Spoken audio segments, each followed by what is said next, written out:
Hello everyone, I am Nipak Nag and you are watching Nag English tutorial. এই ভিডিওতে আলোচনা করব একটি এডিটর লেটার সম্পর্কে, ব্যাড কন্ডিশন অফ রোড এই বিষয়বস্তুর উপর। খুবই কমন এবং খুবই গুরুত্বপূর্ণ একটি বিষয়বস্তু, খুবই সহজ ভাষায় বোঝানোর চেষ্টা করেছি। চলো দেখে নেওয়া যাক।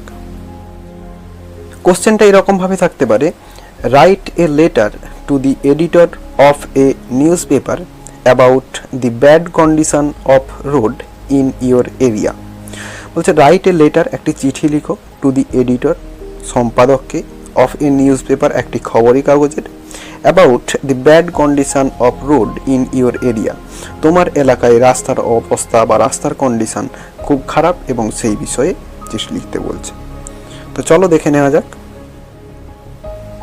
তো দেখো চিঠিটা শুরু হচ্ছে সবার ওপরে টু এবং তারই নিচে দি এডিটর এবং তার নিচে দেওয়া হচ্ছে খবরের কাগজের নাম দি স্টেটসম্যান এবং তার নিচে দেওয়া হলো কলকাতা 700001। এরই নিচে মাঝখানের দিকে দেওয়া হয় সাবজেক্ট, যে বিষয়বস্তুটা সম্পর্কে চিঠিটা লেখা হচ্ছে।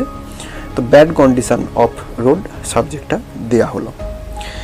এরই নিচে বাম দিকে স্যার দিয়ে তার নিচে থেকে লেখা হচ্ছে, দেখো, আই শ্যাল ডিম ইট এ ফেভার, আমি একটি দয়া বা কৃপা বলে মনে করব, ইফ ইউ অ্যালাউ মি, যদি আপনি আমাকে অ্যালাউ করেন, এ লিটল স্পেস, একটি ছোট্ট জায়গা, ইন ইয়োর পেপার, আপনার কাগজে, টু ড্র অ্যাটেনশন, মনোযোগ আকর্ষণ করতে, অফ গভর্নমেন্ট, সরকারের, about bad condition of road, খারাপ রাস্তার জন্য, ইন আওয়ার এরিয়া, আমাদের এলাকাতে। এরপর the condition of road in our area is very bad, বলছে দি কন্ডিশন, অবস্থাটি, অফ রোড, রাস্তার, ইন আওয়ার এরিয়া, আমাদের এলাকার, ইজ ভেরি ব্যাড, খুবই খারাপ। It has not been repaired for past few years, so it is full of pits and holes. বলা হচ্ছে it has not been repaired, এটাকে সারাই করা হয়নি বা সারানো হয়নি, ফর পাস্ট ফিউ ইয়ার্স, গত কয়েক বছর ধরে, সো তাই জন্য, it is full of pits and holes, এটি খানাখন্দে ভরে গেছে, অর্থাৎ গর্ত, ছোট ছোট গর্ত, এই সমস্ত গর্তে ভরে গেছে। এরপর it is full of stones teething out in patches, বলছে রাস্তার অনেক জায়গায় পাথর উঠে রয়েছে। There is no dustbin in the street and people throw garbage beside the road which causes pollution. বলছে there is no dustbin in the street, রাস্তায় কোনো ডাস্টবিন নেই, জঞ্জাল ফেলার জায়গা নেই, ময়লা ফেলার জায়গা নেই। অ্যান্ড পিপল থ্রো গার্বেজ, এবং মানুষেরা গার্বেজ বা জঞ্জাল বা ময়লা ফেলে, বিসাইড দি রোড, রাস্তার পাশে, হুইচ কজেস পলিউশন, যেটা দূষণ সৃষ্টি করে বা দূষণের কারণ হয়। It is also narrow as there are many shops on its both side. বলছে ইট ইজ অলসো ন্যারো, এটা সংকীর্ণ, অর্থাৎ রাস্তাটা সংকীর্ণ, as there are many shops, যেহেতু সেখানে অনেক দোকান রয়েছে, অন ইটস বোথ সাইড, এর দুদিকে, অর্থাৎ রাস্তার দুদিকে অনেক দোকান রয়েছে, যার ফলে রাস্তাটা সংকীর্ণ। The condition becomes the worst in the rainy season when the potholes becomes full with water.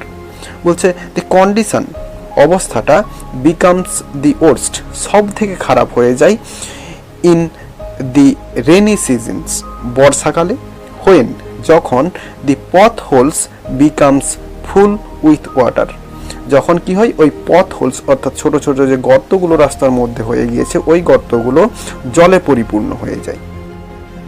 Sometimes they are not visible as the dirty drainage water comes out on it.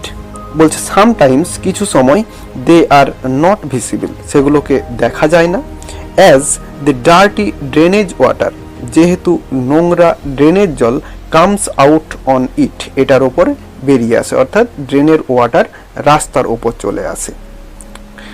At this time even walking on the road is impossible. বলছে at this time, এই সময়ে, even walking on the road, রাস্তায় হাঁটাটাও is impossible, অসম্ভব হয়ে যায়। অর্থাৎ এই যে সময় যখন ড্রেনের ওয়াটারও ওপরে চলে আসে রাস্তার ওপরে, এই সময় রাস্তার ওপরে হাঁটাটাও অসম্ভব হয়ে পড়ে। The residents are facing a lot of problems due to the such condition of the road। বলছে the residents, অর্থাৎ residents বলতে যে এলাকাবাসী আর কি, তারা are facing a lot of problems, অনেক সমস্যার সম্মুখীন হচ্ছে, due to the such condition of the road, রাস্তার এরকম অবস্থা হওয়ার জন্য, অর্থাৎ এরকম খারাপ অবস্থা হওয়ার জন্য এলাকাবাসী অনেক সমস্যার মুখোমুখি হচ্ছে। এরপর প্যারা করে, so I fervently request you to publish an editorial comment on this subject to draw attention of the authority.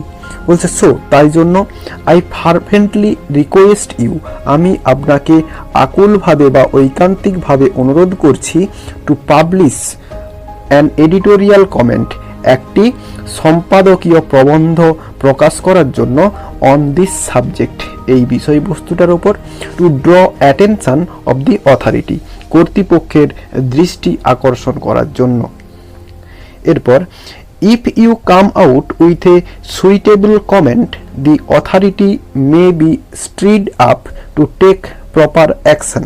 বলছে if you come out, যদি আপনি প্রকাশ করেন, উইথ এ সুইটেবল কমেন্ট, একটি উপযুক্ত প্রবন্ধ, the authority may be stirred up, কর্তৃপক্ষ নড়ে চড়ে বসতে পারে, টু টেক প্রপার অ্যাকশন, উপযুক্ত পদক্ষেপ নিতে। হয়ে গেল তোমাদের লেটারের বডি। এরপর লেটারটি যেভাবে শেষ করা হয়, ডান দিকে নিচে ইয়োর্স ফেথফুলি দিয়ে নিজের পুরো নাম টাইটেল সহ, এবং তারই সোজা বাম দিকে দিতে হবে প্লেস এবং ডেট। প্লেস বলতে তোমার অ্যাড্রেসটা, তুমি যেখান থেকে লিখছো সেই জায়গা এবং পুরো ডিটেলসটা দিতে হবে, এবং ডেটটা দিতে হবে। তো এইভাবে এডিটর লেটার শেষ হয়ে যাবে। আশা করি বোঝাতে পারলাম। ভিডিওটি ভালো লেগে থাকলে লাইক করো, কমেন্ট করো এবং শেয়ার করো বন্ধুদের মধ্যে যতটা পারবে, এবং আমার এই চ্যানেলে নতুন হলে সাবস্ক্রাইব করো এবং বেল আইকনটা প্রেস করো আমার ভিডিওগুলো সবার আগে পাওয়ার জন্য। ধন্যবাদ।